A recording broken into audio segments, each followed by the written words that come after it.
కానీ ఏంటంటే రాజు, ఒకటి ఫ్రాడ్ అయిందని చెప్పి అన్ని ఫ్రాడ్స్ ఉండవు కదా. హలో. హలో రాజువా మాట్లాడేది? అవునండి. హాయ్ రాజు, నా పేరు అమర్. ఇన్స్టాగ్రామ్ లో ఒక ఫామ్ ఫిల్ చేసావు కదా, లైక్ డీటెయిల్స్ సెండ్ చేసావు, ఆన్లైన్ బిజినెస్ ఇంట్రెస్ట్ ఉంది అని. ఎస్ రాజు, దాని పరంగా కాల్ చేశాను.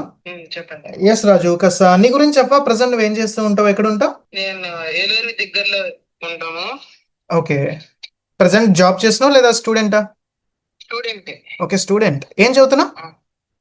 Final year, graduation final year. Okay, graduation final year. నువ్వు ప్రజెంట్ స్టూడెంట్ కదా, ఎడ్యుకేషన్ తో పాటు నువ్వు ఆన్లైన్ బిజినెస్ ఎందుకు చేయాలనుకుంటున్నావు? ఇండిపెండెంట్ గా స్ట్రాంగ్ గా ఉండాలి కదా. ఓకే, నైస్ నైస్ నైస్ రాజు. అయితే ఎనీ ఎక్స్పీరియన్స్ ఉందా రాజు నీకు? ఏమైనా ఎప్పుడైనా ఆన్లైన్ బిజినెస్ చేయడం కానీ, ఏమైనా ఫామ్ ఫిల్ చేయడం అలా ఏమైనా చేసావా? లేదండి, ఫస్ట్. ఓకే, ఇదే first time. Okay okay okay okay Raju. And అయితే కాస్త నేను డీటెయిల్స్ ప్రొవైడ్ చేస్తా రాజు.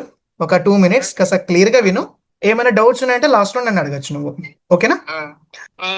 ఏమనుకోని ఫామ్ ఫిల్ చేసావు? లైక్ ఫ్రీ ఆఫ్ కాస్ట్ దొరికే ఆపర్చునిటీ అనుకున్నావా, లేదా మినిమం ఇన్వెస్ట్మెంట్ ఉంటుంది అనుకున్నావా?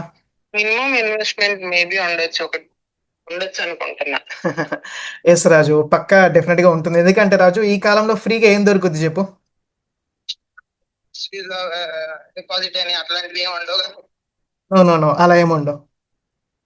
ఆ, నీ ముందే క్లారిటీ ఇచ్చిన. సో ఏమైనా ప్రీవియస్ ఎక్స్పీరియన్స్ ఏమైనా అయ్యాయి ఏంటి? అలా ఏమైనా అడిగారా నేను?